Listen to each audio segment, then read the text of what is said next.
Thank you for clicking on this Smashy Smashy Eggman bonus review. This is for the Guardians of the Galaxy Holiday Special, which dropped on Disney Plus today, the day after Thanksgiving. And I checked it out, and I'm gonna give my thoughts and opinions on the Guardians of the Galaxy Holiday Special. So this is supposed to take place after their time in Thor: Love and Thunder, and before Guardians of the Galaxy Volume 3, which makes a lot of sense, except they just want Sean Gunn. I don't know if he had anything to do with Thor: Love and Thunder and how the Guardians were used in that movie, but it seems like he just kind of wants to jump forward from there, because he really set up a lot of stuff that is interesting, and I think it works, and I'm wondering how it's going to play into the next movie. But there are events you would have expected, like a movie to have ended on, but he's just starting it here in this holiday special.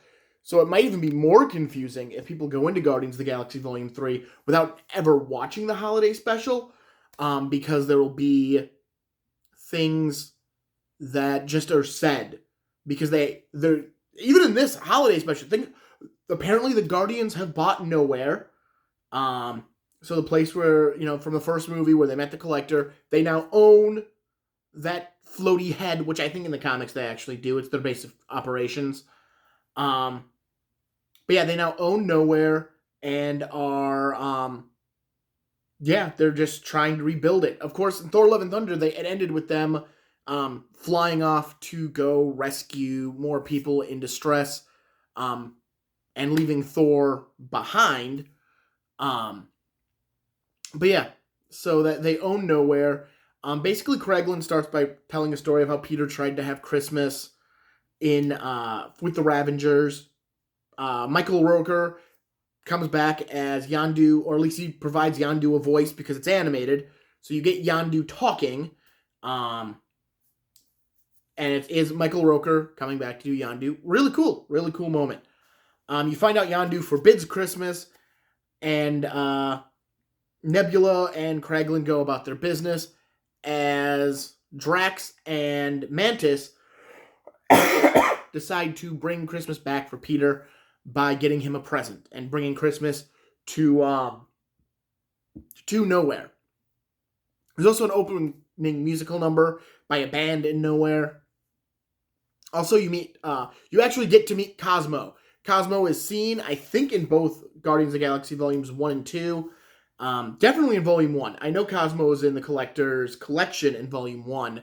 Cosmo is a dog that has a translator around its neck, and it is a cosmonaut. It's a Russian dog. The dog also has telekinetic powers, and it's helping Rocket, and they have a discussion. Honestly,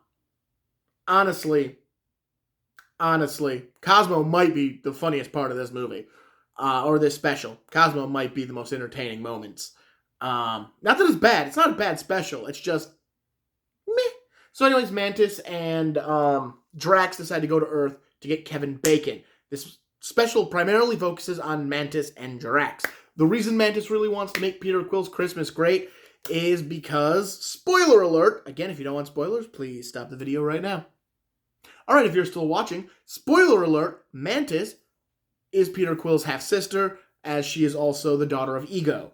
And she's afraid, once Peter knows this information, he's not going to want Mantis around anymore because of all that Mantis represents.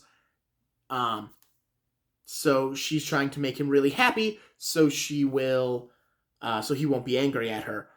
So they go to Earth, they try to find Kevin Bacon, they go down Hollywood. It's some pretty amusing stuff. It's an interesting bit. They finally find Kevin Bacon and they bring him back.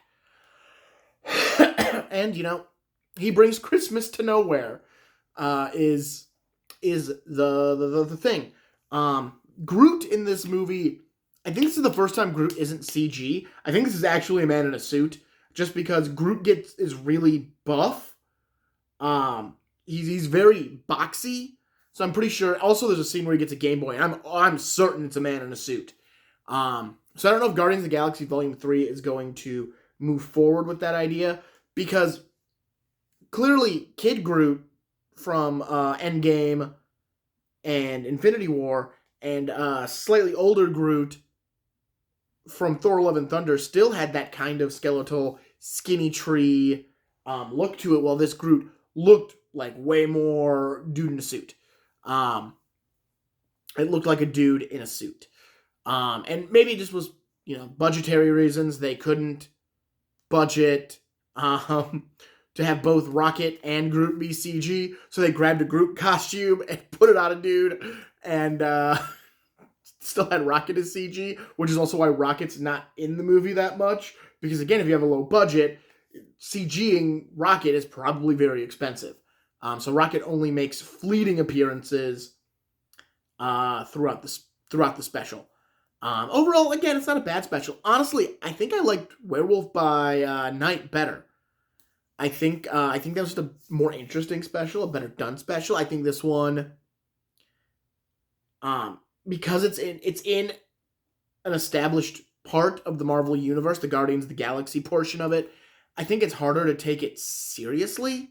Like, not seriously, but it's harder to make a good, 45-minute story within this universe, because we have all this established stuff where Werewolf by Night basically got to do whatever it wanted for 45 minutes.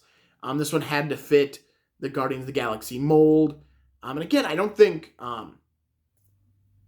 James Gunn failed. I think it's really good. It's probably the weakest Guardians of the Galaxy thing that he's put out between the two movies and this. But yeah, it's perfectly fine. It's a good holiday special. I don't regret watching it. And yeah, if you want to check it out, Disney Plus. Those are my thoughts. That's just it. These are just my thoughts on it. Again, it's not terrible. It's not great. It's just, it's fine. It's a fine special. All right, I'm Martin Prevost, Smashy Smashy Eggman, movie reviews and more. Like, comment, and subscribe, and I'll talk to you later. Have a good one.